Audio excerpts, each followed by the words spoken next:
Hello বন্ধুরা, নতুন একটা ভিডিও নিয়ে আবার হাজির হলাম।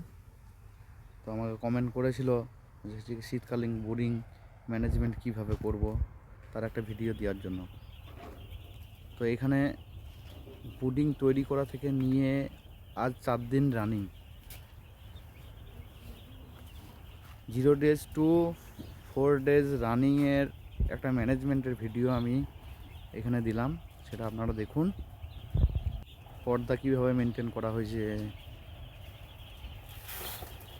হিটার কীভাবে দেওয়া হয়েছে, ফিডার ডিঙ্কার কীভাবে সেটিং করতে লাগবে, টোটালি এখানে সমস্ত আলোচনা করা হয়েছে।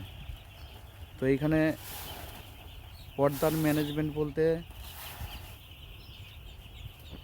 টোটালি ফার্মের একটা পর্দা থাকে, টোটালি ওইটা দেওয়া হয়েছে, প্লাস ভিতরে রাউন্ড পর্দা প্লাস সিলিং করা আছে, সেটা আপনারা দেখুন ভিডিওর মধ্যে আপনারা দেখতে পাবেন। তো এখানে আমরা বাচ্চা আসার পরে যেদিন প্রথম ঢুকেছে সেদিন আমি চিনির জল দিয়েছিলাম।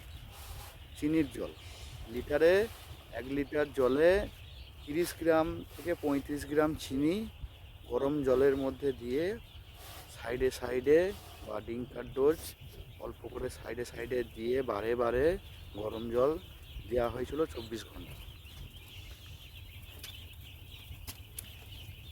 তারপরে হিট দেওয়া হয়েছিল, গ্যাস বুটার লাগানোই আছে, আপনারা দেখতে পেয়েছেন। হ্যাঁ, এখানে গ্যাস বুটার আমার একটা কম আছে বলে একটা বোর্ডিংয়ে ফুলের হিট দেওয়া আছে, মানে কয়লার হিট দিয়ে আছে। আর দুটো বোর্ডিংয়ে গ্যাস বুটার লাগানো আছে, সেটা আপনারা দেখতে পাচ্ছেন। এখানে গ্যাস দিয়ে বাকি হিট মেনটেন করা হয়। আর মেডিসিনের কথা, মেডিসিন প্রথম দিনটা ওই চিনির জল দিয়েছিলাম। সেকেন্ড দিন যখন নিউরোবেন ট্যাবলেট দেওয়া হয়েছিল সকালের পানিতে, হাজার পাখিতে 20 পিস করে নিউরোবেন ট্যাবলেট দেওয়া হয়েছিল, 20 পিস, তার সঙ্গে অল্প করে চিনি দেওয়া হয়েছিল, কারণ নিউরোবেন ট্যাবলেট অল্প কষা, সেই জন্য চিনিটা দিলে ওষুধটা ভালো পরিমাণে খাবে, সেই জন্য চিনিটা দেওয়া হয়েছিল। দুপুরে জল শোধন দেওয়া হয়েছিল, জল শোধন দুপুর। আর রাতে অ্যান্টিবায়োটিক দেওয়া হয়েছিল, সেটা ডেসক্রিপশনে দেওয়া আছে। লিভোফ্লক্সিন 10 আমি রাতের জলে দিয়েছিলাম, লিটারে 1 ml করে রাতের জলে দিয়েছিলাম। সঙ্গে যেহেতু শীতকাল, ঠান্ডার ওয়েদার, সেই জন্য অল্প অল্প করে রাত্রে গরম জল সাইডে সাইডে দেওয়া হয়েছিল।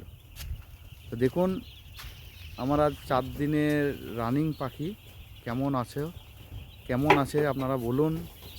যদি ভালো লাগে একটা লাইক, একটা কমেন্ট, শেয়ারও করুন, যাতে আরও পরবর্তীকালে ভালোভাবে আরও ভিডিও আমি দিতে পারি।